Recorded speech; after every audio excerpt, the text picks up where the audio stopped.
The lake shimmered under the early afternoon sun, casting soft reflections against the wide porch of my newly opened resort. A lifetime of quiet ambition had brought me here, Lakeview, Colorado, where my name was finally carved into something permanent. The breeze carried hints of pine and burnt cedar. My resort looked like peace, but inside, I felt the weight of eyes, not admiring, measuring. Family arrived one by one, arms full of wine bottles and smiles too wide. Compliments about the decor, the view, the layout, all laced with something speculative. I caught Aunt Louise whispering, "It's like something out of a magazine." I smiled politely, but my gut clenched. I hadn't asked for a dime from anyone, not once. Every brick, every invoice, every loan, I bore it. And now, watching my siblings stroll through like they were casing the place, I felt like a child again, expected to give, to yield, to understand. I placed a single ceramic mug, the one I made in pottery class during the loneliest winter of my life, on the porch ledge. That mug was mine, just like this place. Inside, voices overlapped with the clinking of glassware. Laughter came easy to them, maybe too easy. I overheard my cousin talking about future Christmases here. My brother-in-law joked about staking a room before they all got taken. I poured wine for Uncle Hank, and in the background, my sister's voice rang out. She was leading a tour through my property. She had the kitchen redone in marble. Smart choice, don't you think? Perfect for big family dinners. Her tone was rehearsed, confident, like she'd already pictured her name on the deed. I walked past the hallway and caught my mother whispering to my father. He didn't reply, but his jaw tensed. I didn't need to hear the words. I knew that look, that old buried strategy. Then my niece tugged at my dress. "Auntie, when we move in, can I have the room with the blue window?" I chuckled, trying to play it off. "That's a pretty room, huh?" But my smile faltered. Was that a joke, or had something already been decided? Dinner was potluck style, like old times. Tables stretched across the back deck, plates full of ribs, potatoes, and conversation I could barely track. I had just raised my glass for a toast when my sister, always poised, always loud enough for the world, stood and tapped hers. "I just want to say," she began, "you've really done it, sis. This resort, it's everything, and honestly, it's perfect for the whole family, especially the kids. 15 of them now." Guests chuckled, nodding along. My parents! Silent approval in their smiles. My father, barely audible, muttered, "Could be a blessing, keep everyone close." My stomach tightened. I glanced toward the porch. My mug, gone. Someone had moved it. My sister continued, her eyes locking onto mine. "You don't even have kids. The space would finally be used fully." Laughter. Nervous and confused, I swallowed back heat rising up my neck. "It's not for sale," I said, voice even. Mom leaned in from across the table, soft and lethal. "Honey, just think about what your grandparents would have wanted. Unity. Unity, a word they only used when it meant me sacrificing something." My fork rested against the edge of my plate. I could feel every choice I'd made crawling back into my chest. Wiping my sister's debt clean when her cards got declined. Paying out of pocket for Mum's hip surgery, skipping my own rent. Saying yes again and again just to keep the peace. I thought of every time I bit my tongue bloody, just so no one had to feel uncomfortable. And now they were smiling like they'd earned a stake in my life. I breathed slowly, counted 3 beats before answering. "This isn't a family inheritance, it's a boundary, one I paid for in full." Silence stretched too long. My sister tilted her head and smiled like I'd just misspoken. "We'll talk about it later," she said, as if my answer hadn't mattered. I didn't respond, but something in me shifted, cold, permanent. This wasn't a misunderstanding, it was a plan. They weren't here to celebrate. They were here to lay claim. Later that night, after most had gone to bed or passed out from wine, I stepped out onto the porch. The air had cooled, the moonlight traced the railing. There on the deck, my mug, shattered. Pieces spread like broken teeth across the wood. My dad nodding but never saying a word. And now this? I picked up my journal, flipped to a blank page. The pen hovered. Was the party just a curtain for a takeover plan? The question sat heavy on paper. I remembered a quote someone once shared on a frayed bookmark. When someone shows you who they are, believe them the first time. A knock, light, rhythmic. I tucked the journal under my pillow and cracked the door open. Zephyra stood there, hoodie zipped, backpack slung over one shoulder. She slipped in before I could speak. I wasn't supposed to leave the note, she said quietly, eyes wide. They think I'm asleep. My heart dropped. What's going on? They're voting tomorrow, a family trust. Mom and Grandma, they've been talking about it all week. If enough people agree, they'll pressure you to sign. Sign what? A title amendment, shared ownership. I stared at her, trying to process the weight of it all. That's not legal. This isn't a board vote. They think if everyone supports it, you'll give in or at least look bad for refusing. She reached into her pocket and pulled out her phone. I recorded something. She scrolled quickly, hit play. The voices were unmistakable, Junessa and my mother. She'll fold if everyone else agrees. You just need to frame it right, make it seem fair, emotional, use the kids. She won't say no to them, she never has. I've got the legal draft. Dad said he can get her to sign by Monday. My throat dried. I sat down slowly on the edge of the bed. This wasn't entitlement. This was conspiracy. I pulled Zephyra into a hug. She clung to me tight like a child who'd seen something they shouldn't. You're not alone anymore, she whispered, and for the first time in years I believed it. I didn't sleep, not really. I stayed in bed, but my mind was a carousel of every sacrifice I'd ever made. The rides to the hospital, the checks I wrote and never asked back, the birthdays I hosted, the calls I answered at midnight, the lies I swallowed, all of it now weaponized against me. I grabbed my journal again and listed it all, every favor, every loan, every skipped vacation, every time I smiled when I wanted to scream. Then I opened the file drawer by the bed and pulled out the deed, read every word like it was the last defense I had. There it was, my name, mine alone, and still they had the audacity to believe they could take it. I sat there for a long time. Family. The word echoed differently now. Less warmth, more weight. I remembered all those Sunday mornings in church. The sermons about family, about honor. No one ever talked about what to do when family turns. When love becomes leverage. The house had gone quiet. Only the chirping outside reminded me time hadn't stopped. I opened my to-do list for the next day and wrote one sentence at the top.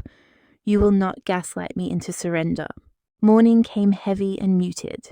I walked into the dining hall, every chair filled, plates half used, but the air felt staged. Light filtered through sheer curtains, bouncing off polished silverware. Junessa stood behind the buffet, flipping pancakes, my favorite recipe. Her posture too deliberate. I swallowed. I remembered she stopped cooking years ago. This was a statement. Mum offered me coffee with a brittle smile. You look rested. Her voice too steady, my reaction measured. I said thanks, but my eyes roamed the room. Nobody looked back long enough. The silence felt choreographed.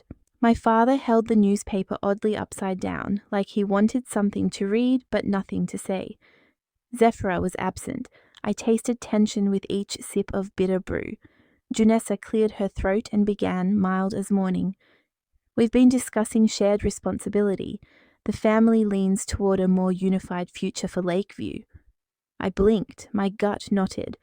I asked, are you referring to ownership of the resort? Her face softened. Nothing formal, just conversations, shared control, whether you need to carry this burden alone. Mum chimed in, it's just an idea, floated through family. I stared at her. So there was a vote without me? Whiskey warmth turned icy. Junessa shook her head. No vote, just agreement in spirit. Everyone supports you, but we want fairness. She sounded like a lawyer phrasing guilt. The betrayal cut not because they planned it, but because they acted like it was logical. Then Zephyra stormed in holding her phone. "Tell her what you said last night, Auntie." The room froze. Junessa arched an eyebrow. "What are you talking about?" Zephyra pressed play. The recording stuttered. "You said she's too soft to fight." Her voice trembled. Junessa laughed softly, patted Zephyra's shoulder. "You misunderstood. Smart girl, but maybe wrong context." Zephyra's face hardened. She turned and walked out. Instinct pulled me behind her. Outside, we stood on the back porch. She wiped tears. "They treat me like a child, like I don't see." I held her, voice firm. "They won't win, not like this." I returned, mask in place, spine steady. But inside, I unraveled. In my room, I cried quietly. No sobs, no noise, just a breaking point. This wasn't about land, it was about power. My independence threatened. I drafted a plan. Verify deed filings, call my lawyer, protect title rights. I whispered, "No one takes this from me while I still breathe." I texted Zephyra, "I believe you, I'll prove you right," then wrote in the margin, "They will regret." The conference room smelled faintly of lemon polish and controlled intentions. Mahogany table polished to a shine. Everyone already seated when I arrived, like I was the last to know there'd be a show. I walked in slow, steady, sat at the head, hands folded, spine straight. I didn't look for Zephyra. I didn't need to. Her absence already said enough. Junessa motioned to Mum. "Why don't you come stand with me, Mama?" She said in that buttery voice people use right before they pull the rug out. Mum hesitated, then stood, her gait unsure. My eyes locked onto a thick folder resting on the podium. Stamped across the front, family trust proposal. Junessa opened with sweet nonsense, how proud she was of the resort, how much the family loved being together. Then she pivoted. "It's time to put into writing what we've all been feeling. This place should serve all of us." The quiet hit different this time. A slow cold crept up my back. I didn't blink, just watched her mouth move. She outlined the plan like it was community service. A family trust to own the resort. Everyone would get non-voting shares. I'd retain a management role, nothing more. She passed out paper stacks, blank signature pages, charted profit breakdowns. It had the stench of something already decided. Mum cleared her throat, voice frail. We all felt this was safer, for everyone. I stared at her. Safer from what exactly? From me? I tapped my index finger slowly on the table. If I'm reduced to a title, who decides what happens to the resort? Who decides what I spent 15 years building? Junessa met my gaze, smile thinning.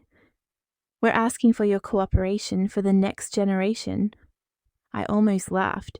Instead, I nodded once, like I was filing the moment away. I caught Dad's eyes just for a second.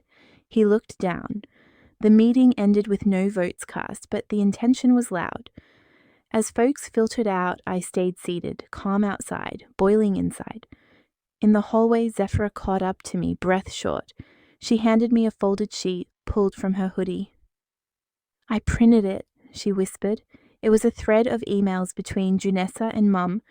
The words blurred at first, then locked into focus. Junessa, "We'll secure Mum's signature before anything goes public." Mum, "If it means security for everyone, I agree. 40% is fine." Junessa again, "You'll get quarterly draws. We'll handle the narrative with Katria." They'd made the deal before the meeting even began. I felt a ringing in my ears.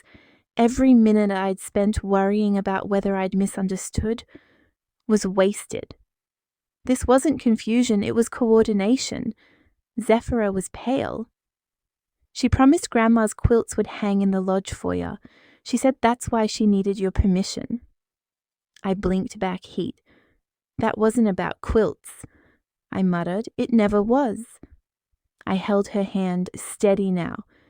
"Thank you for this. You're braver than most of them." We made our way through the side corridor to the garden. I spotted Mom under the oak. Looking lost in her own fog, I invited her to walk with me. She nodded. We strolled in silence until I handed her the email printout. Her hand trembled. I didn't understand the full document. Junessa said it was just to formalize things. My voice stayed low, sharp. No, Mama, she told you what she needed to. You didn't ask me, not once. She looked down at her shoes. I thought it would protect what you built. Legacy for the family. I stopped walking. You raised me to be strong, but strength without fairness becomes control. Her face crumpled, but no apology came, just silence. I followed her gaze. Junessa was a gloat. I held Junessa's stare, knowing the truth was my sharpest edge. I turned to my siblings. This resort isn't a building, it's my life. You can't rewrite history just because you're jealous of the present. I paused, the quiet roared. As Dolly Parton once said, find out who you are and do it on purpose. Some of them, those who had always doubted, looked at me differently now. They saw a backbone, not a doormat. Junessa's smirk returned, slow and dangerous. She was not done. Later I found her lingering in the wine cellar, glass of red in hand, shadows stretching tall. She greeted me with false casualness. Nice work, but lawyers have tricks. You won't always be this steady. I stepped closer. You test me again, I'll make everything public. Your hidden contract with Mom, your draft emails, everything. Her eyes narrowed. You wouldn't dare. Don't test me. I lifted a sealed envelope. Every back-channel text, every agreement, every off-record promise. You ever hear poke a bear long enough and she stops hibernating? I'm wide awake now. She hurled her wine glass. It smashed against stone. You've torn this family apart. I stood calm. No, you did. I'm just refusing to play your game anymore. Upstairs, Zephyra waited. I told her what I'd done. She hugged me fierce. I knew you'd fight. I didn't expect this strong. Down the hall, Mitch caught me. I voted yes earlier because I didn't know. He sounded ashamed. I nodded.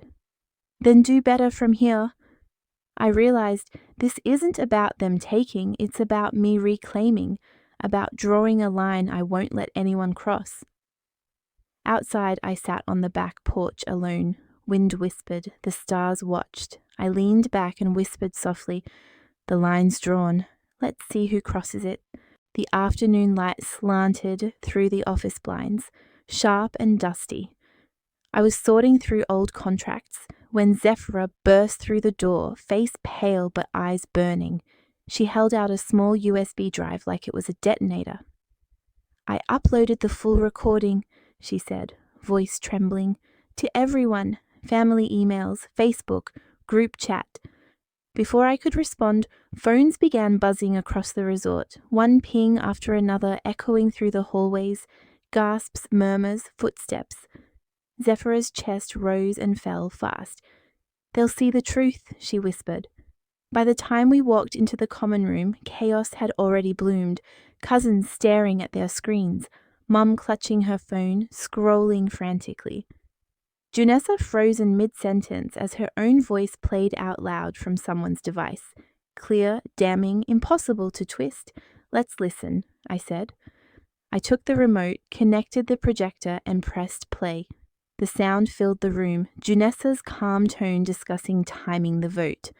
Mom agreeing about making Katria sign before she suspects. Laughter, then silence. The air shifted, no pretense left. Only exposure. Junessa's mouth opened, closed, opened again. She pointed at Zephyra. You've betrayed your family. Zephyra stood tall, eyes wet but unflinching. No, I saved what's left of it.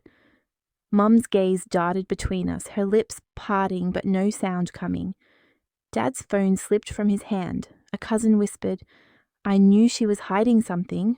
I didn't interrupt. I let the recording end. Every lie burned out in its own time. When the last word echoed, I spoke. You don't get to pretend you didn't know. You all sat at that table, nodding. Junessa snapped, voice raised. "You're tearing this family apart for ego." I looked straight at her. Legacy built without integrity is worthless. The room fell into that heavy, strange silence that follows truth. Some looked away, some nodded. A few started recording again, their own insurance. I turned toward the desk and opened another folder. "There's something else you should see." I pulled out a document, old, yellowed at the edges. The original deed, my name, sole owner, found by my attorney this morning. Junessa stepped forward, eyes widening. "That's impossible." "Not impossible," I said, passing out copies. "Just inconvenient for you." She lunged, but I shifted back, holding the paper firm. "You can't rewrite what's signed, sealed, and recorded at the county office." Mum covered her face with her hands. Aunt Trina started crying quietly. Zephyr's chin lifted, proud but shaken. Every ounce of doubt in that room began to dissolve. I saw it happen, postures changing, shoulders easing. They finally saw who had been telling the truth all along. Junessa backed away slowly, fury beneath her calm mask.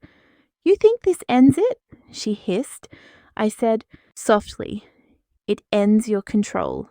I stepped outside into the cooling air. The resort lights flickered on as the sky bled into evening. For a moment I just stood there, feeling the exhaustion, the ache, the strange relief. Toni Morrison's words drifted through my head. Freeing yourself was one thing, claiming ownership of that freed self was another. That's what this was, claiming myself back, piece by piece. Behind me, through the glass, I could see Junessa pacing, whispering sharply into her phone. I knew that look. She wasn't done, but neither was I. Hours later, after the guests had cleared out and the resort settled into uneasy quiet, I returned to my office. The door was slightly ajar. Papers littered the floor. My safe stood open, everything gone except one envelope placed dead center on the desk. My hands trembled as I lifted it. The handwriting was unfamiliar, deliberate. "You shouldn't have exposed us, now watch what I do." My pulse surged. The walls around me felt closer, the night darker. Press lights flicked on in the ballroom, just as dusk swallowed the sky. Reporters hovered in the corners, cameras ready, velvet ropes keeping distance. My heart thrummed, but I walked in measured. My heels barely whispered, guests murmured. My family stood by the podium. Junessa looking too composed, Mum lips tight, Dad stoic. The coaster beneath the mic bore the baby's breath floral motif, a quiet reminder I once placed it there. Junessa cleared her throat, eyes scanning the crowd. She began, voice polished, correcting rumors swirling online. She brandished a memo, her words accusing me of conspiring to sell the resort for a quick payday. Some guests glanced at me, brows furrowed. I felt betrayal twist inside. Her narrative warping my ambition into greed. She claimed we intervened only because I acted secretly, acted erratically. The room shifted, allies exchanged glances. My chest tightened. I rose. I asked the press to pause the talk.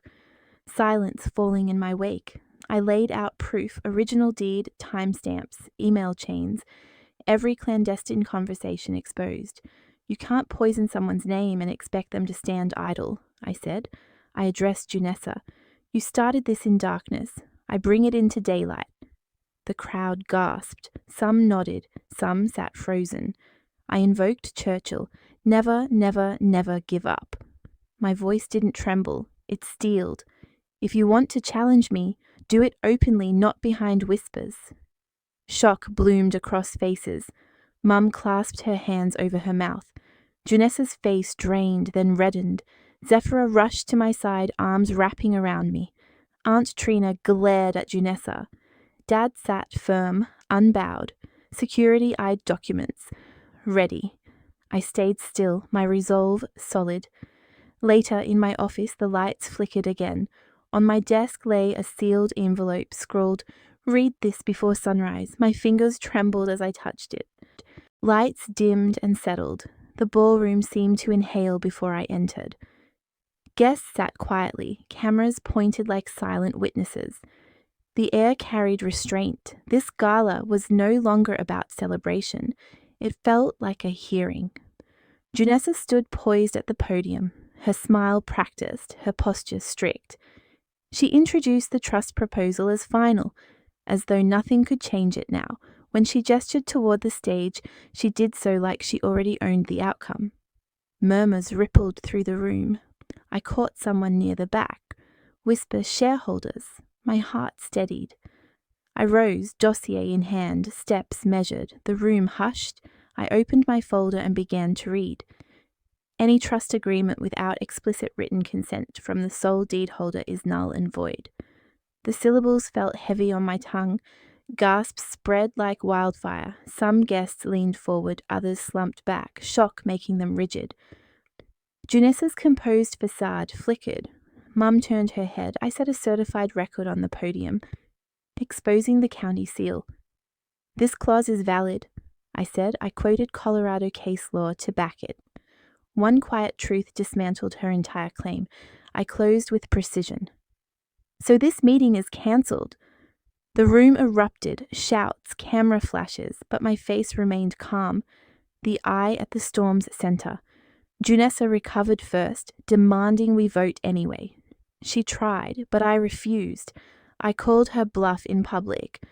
Drop the plan now, or the world will know exactly what you tried.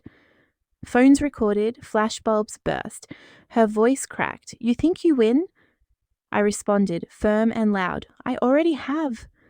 Later, she cornered me in a dim side office. Her tone turned venomous. She admitted to arranging leaks, smear campaigns, men to spread rumors about me behind closed doors. I stood firm. I expected this. That's why I gathered proof first. She stormed off in frustration. I returned to the ballroom. Every eye followed me like I was the verdict. Night deepened. When I reached my office, I saw a single USB drive taped with Last Chance. My hand trembled as I plugged it in. A video file played. My private office the night before. Someone inside, rifle in drawers, moving with intent. The camera shifted, the face turned, recognition struck like ice. I woke to light bleeding across the lake. That soft kind of morning light that doesn't announce itself, but just shows up, quiet and firm. The windows glowed, the room was still. No buzzing phones, no distant voices. Just the low hum of life returning to a resort that had been a battlefield just hours before. I got dressed slowly, no rush in my bones. I stepped out, coffee in hand, walking the grounds like I used to, before everything turned. Broken decorations clung to bushes, a chair half collapsed on the lawn. There were footprints in the damp soil like echoes of last night's truths. My eyes landed on the ceramic shards of that mug, still there by the back steps. Floral print cracked down the middle. I didn't pick it up, I just stood with it. Morning, Katria, a voice said. Zephyra. She held out another mug, this one warm, whole. I took it, nodding. Her smile wasn't forced. Back inside, the mood shifted again. The last confrontation hadn't finished. It had only paused. Junessa walked into the common room with tight shoulders, flanked by cousins who were more curious than loyal. The air got dense again. I walked to the front. I need everyone's attention, I said. No shaking in my voice, just a quiet clarity. I held up the USB, inserted it into the laptop. The projector hummed to life, and then there it was, clear as daylight, Junessa, sneaking into my office, rummaging, reading, taking photos. No one spoke, a few gasps, a few steps backward. Junessa opened her mouth, closed it again, then, that's not what it looks like. It is exactly what it looks like, I said. I didn't raise my voice, I didn't need to. And then Silas stepped forward, his face pale, his jaw working hard to hold something back. I heard her, he said, last week. She said Katria would never be more than a caretaker, not family, not worthy. He turned to face me. But I see it different now. He pulled something from his pocket. A ring, the old family signet, grandfather's. Without ceremony, without words, he walked over and laid it on the table in front of me. For you, he said, not them. Silence fell again, but this time it felt different, not tense, just real. Janessa stared at her son like she didn't know him. Maybe she didn't. My mother wept into her hands but said nothing. I looked around the room. This isn't about winning, I said. It's about telling the truth out loud. The staff began to clap. Soft, slow, a few cousins joined in. Zephyra wiped at her eyes. Silas bowed his head. Junessa didn't move. Maybe she couldn't. My mother sat slumped in her chair, and inside me there was no celebration, just that hollow ache where wounds go to breathe, the kind that still sting even when dressed. I am the dream and the hope of the slave, I quoted. Maya's words had carried me through darker nights than this. I meant them now more than ever. I hope you all find healing, I said, but I can't give you my peace. That's mine now. I stepped forward again. One last thing. I unrolled the deed, signed and notarized. This place will no longer be called by the name that divided us. From this day forward, its serenity reclaimed by Katria.